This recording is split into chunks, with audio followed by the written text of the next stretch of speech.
Hello, fellow YouTubers. This is DVD Collector 1986 here with a new video. I'm going to tell you what horror films I've watched so far since my last video. And I have something else after that I'm going to show you that I'm going to tack onto this video that I think will be pretty cool. Um, so, first up, I watched all three of these. This is the Wrong Turn 3-pack. Contains the first three films. Uh, I am actually, at first, when I first saw these back in the day, I was not the biggest fan of them. But now that I've had these movies now for a few years and watched them all, several times, they've kind of grown on me. So I actually like these movies now. Um, I like the first one, and out of these three, I like the first one and I like the third one. And I own the fourth one, although I have that one on Blu-ray by itself. The fourth one is pretty cool. It's a prequel, but I'm not going to talk much about the fourth one because I haven't watched it in a while, and I haven't watched it yet this month. But out of these three, I really like the first one, and I like the third one. The prisoners in the bus that crashes, they're just as rough and tough as the inbreds in this movie. So well, in the third movie anyway. But I think it's cool that the characters that we're rooting for are just as rough and tough as the bad guys, even though the guys on the bus are bad guys too. But I just think it's a really cool um, contrast that the bad guys are trying to kill some people that are just as rough and tough as they are.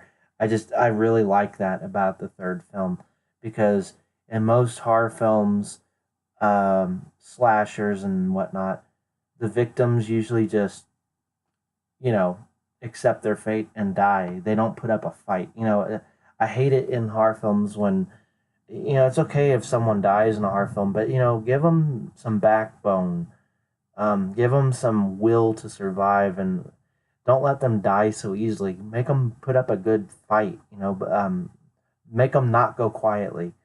And that's what I like about the third film, because even though the guys on the bus die, essentially, they give the bad guys, the slashers in the third film, the villains, they give them what for.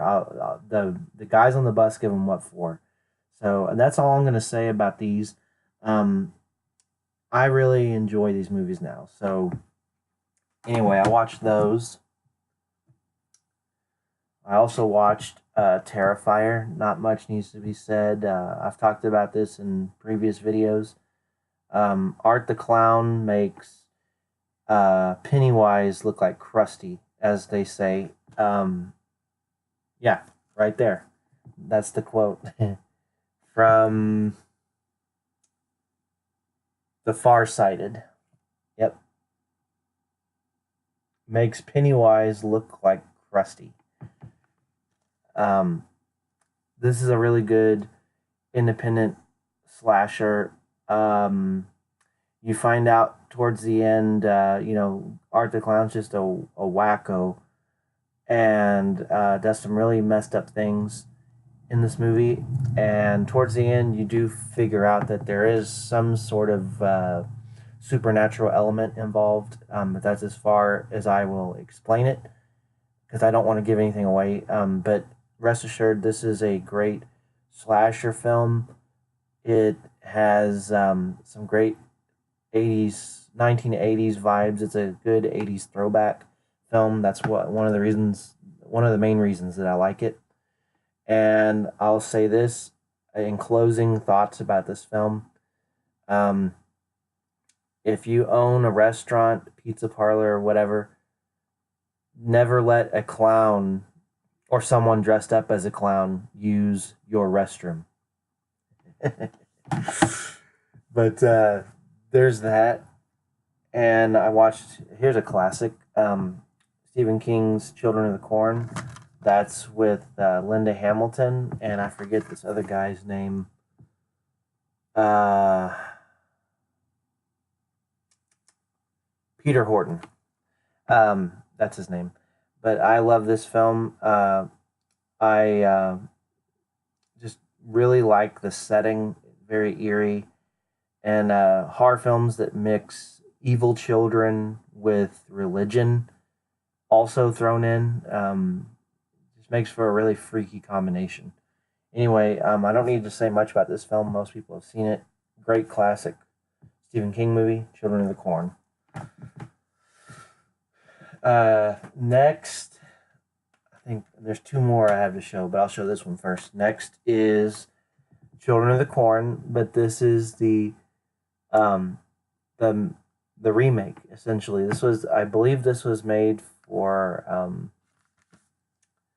television. Oh boy, I want to say it says uh, Fox Studios on here, but I want to say this might have come on the Sci-Fi Channel at some point. This was a made-for-TV remake. Not that bad. Very different than the original. Very different.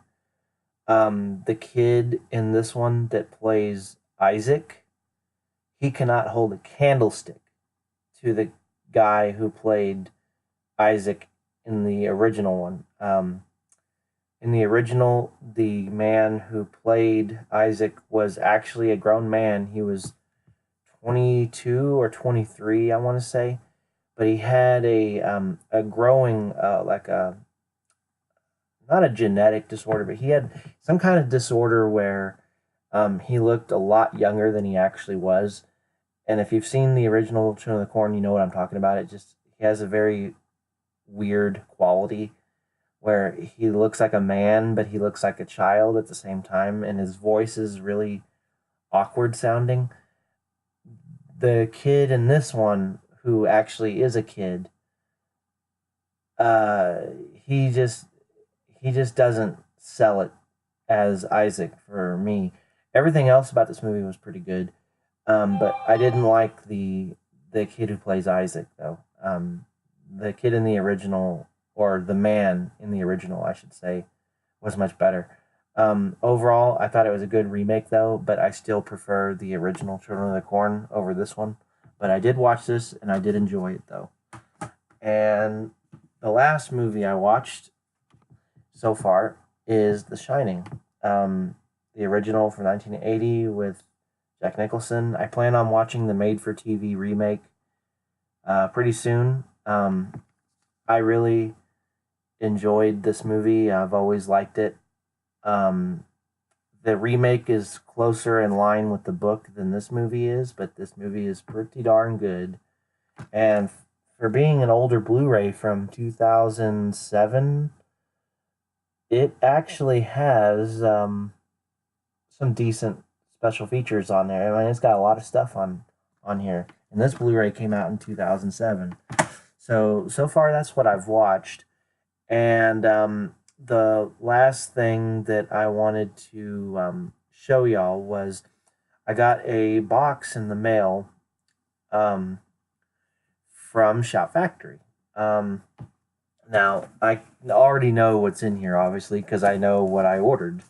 But it's from Shout Factory, and the only thing I did was I cut the tape on the top so I could get into the box.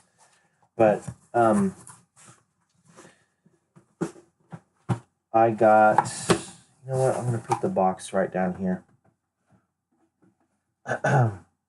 Okay. I got the Blu-ray collector's edition of Trick or Treat. This is a really good horror anthology. And for anyone curious about, if you don't have this already, there's a list of special features. Or you know what? Better yet, I'll just read them to you. Special features: new Tales of Folklore and Fright, including interviews with writer director Michael Daughtry, conceptual artist Bryn Burns, I hope I said his first name right, and storyboard artist Simon Wilkins. Maybe that's where they got the name for Principal Wilkins in the movie. There's a character named Principal Wilkins. New sounds of shock and superstition, including interviews with Michael Daughtry and composer Douglas Pipes, audio commentary by Michael Daughtry, additional scenes, Trick or Treat Season's Greetings, which is an animated short by Michael Daughtry with optional commentary. How did many of our scary season traditions start? Some type of featurette. School bus effects comparisons, exclusive still galleries, or no, not exclusive, pardon me, extensive still galleries, and a theatrical trailer. It says the best horror anthology in years, and that's from Fangoria. I agree with that. Says the modern day Halloween classic. Again, this is the Shout Factory release. This was out on Blu-ray, just regular Blu-ray, but if you don't already own this movie, this is the version that you want to get. So I got that. And then this was also in the box, the collector's edition of Return of the Living Dead Part 2. I also have Return of the Living Dead Part 1 from Shout Factory. I really like these movies. I like them up to the third one, but after Return of the Living Dead 3, I don't really care for them. But this has special features: new 2K scan from the Interpositive, original theatrical soundtrack, new audio commentary with actress Suzanne Snyder, new audio commentary with Gary Smart, co-author of the complete history of Return of the Living Dead, and filmmaker Christopher Griffiths. New featurette with special effects supervisor Kenny Myers, and more. New featurette with writer-director Ken Wilderhorn, audio commentary with Ken Wiederhorn and co-star Thor Van Lingen, or Lingen, I don't know how you say that last name. Anyway, and then They Won't Stay Dead, a look at Return of the Living Dead Part 2. And then it says, and more. So there's a lot of stuff on here. And as far as I know, this is the only way you can get this on Blu-ray.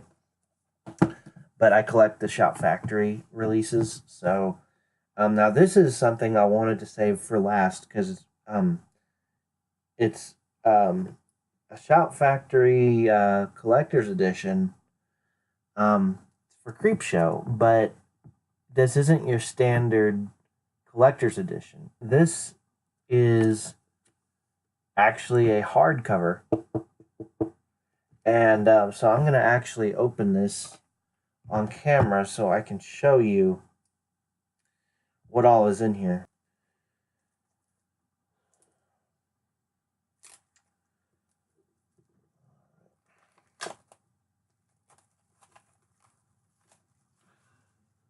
Okay.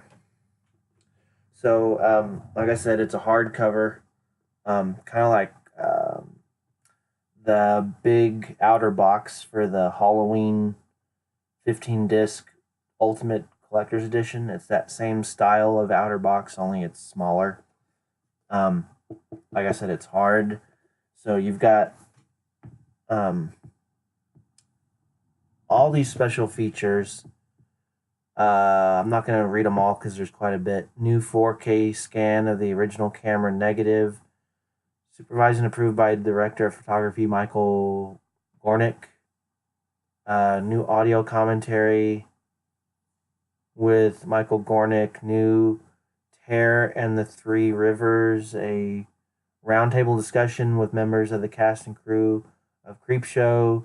New the comic book look, an interview with costume designer Barbara Anderson. New the colors of Creepshow, a look at the restoration of Creepshow with Michael Gornick. Some audio commentary with George Romero, and all the special features that were on previous releases, like the previous Blu-ray. Everything has been ported over in addition to these new features. But it has this outer box, and then you take the outer box off, and you've got your Creepshow, the Blu-ray. This is just your standard Blu-ray case. But the cool thing is it does have reversible art. So this is the art that it came with, facing outward. And after you take the disc out, if you're like a traditionalist, you can flip the artwork around, and that's the original poster art when the movie first came out. So that's pretty cool. And in addition to that, it also comes, just like the Halloween Deluxe Edition box set, it comes with this little booklet.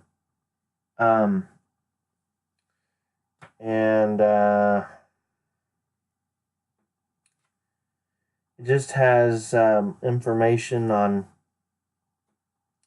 the movie and pictures, and I'm not going to show you everything, but it's a nice booklet. Like I said, this is about, how many pages is this? About 36 pages long. So probably some really interesting reading material here, but that, I'm going to put this back in. That is the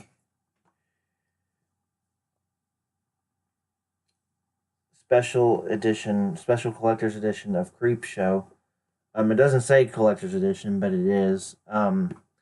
This one I got, it did not come with the poster. I'm not real big on collecting the Shop Factory posters because there's so many that you have to order. You have to pre-order them pretty early to get the poster, and I'm not going to pay an outlandish amount of money just for a poster. But I still like collecting these, so that's Creepshow. But that will do it for this video. I hope you guys enjoyed it. Thank you for watching, and I will catch you guys on the next video.